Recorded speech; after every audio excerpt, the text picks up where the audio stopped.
Welcome to drillingcontractor.org. I'm Alex Endres and I'm here with Scott Environmental Services CEO Blake Scott. And today we're talking about updates in the management of drilling solids.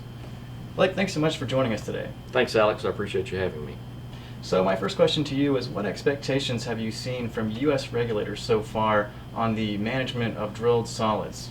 I think that you'll see several expectations in the future as well as what's going on right now from the regulators. First and foremost, I think that the regulators will expect the operators to understand more of the contaminants that are in their wastes. Solids contain both metals, hydrocarbons, and salts, as well as radionuclides, and the operators will be expected to understand more about what's in those. Other expectations I believe that the regulators will be requiring more of operators is choosing the appropriate treatment technology for the particular contaminant that's in the solid drilling waste. I think that regulators will also expect operators to reduce their environmental footprint. Operators will also be expected to follow the EPA waste hierarchy. And then finally, I think that other expectations that regulators will have is that the operators in certain instances will be able to or will be required to follow risk-based corrective action standards for closure of their solid drilling waste. And can you briefly explain the two new technologies your company has recently launched, the Firmus and the Duro, and how these technologies work? Sure. Both Firmus and Duro are based on stabilization and solidification technology, and that's better known as SS technology. The SS technology is based upon cementitious or asphaltic reagents being added to the contaminated material.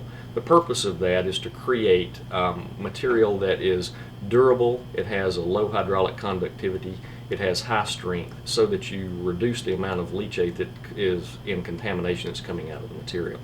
In particular, though, Firmus takes that a step further, and the Firmus process utilizes truckloads and truck counts to be able to determine what type of material strengths and durability needs to be required in order to use that as construction material. So in other words, you're not just dealing with the waste to reduce contamination, but you're also trying to create a construction material that's beneficial to the operator.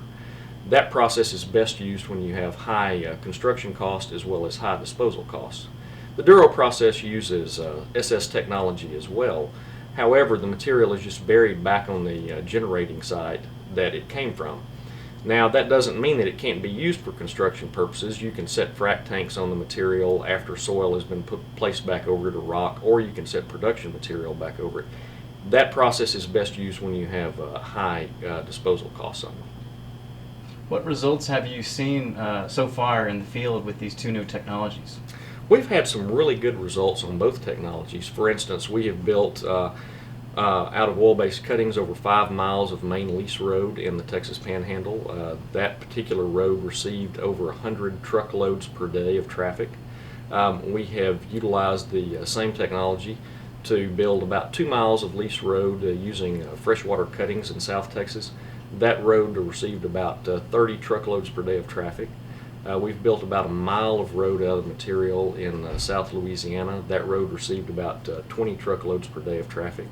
We've also built numerous drilling pads and lease roads in Oklahoma and Texas out of it. And from the Duro process, we've closed multiple oil-based cuttings pits in the Eaglebine area in West Texas and in Oklahoma. And I'd like to say that in all of those cases, we have saved the operator money over what they would have done by hauling the waste off-site and using new construction material. Blake, thanks so much for joining us today. We really do appreciate it. I appreciate it, Alex. Thank you. And thank you, viewers, for joining us today at drillingcontractor.org.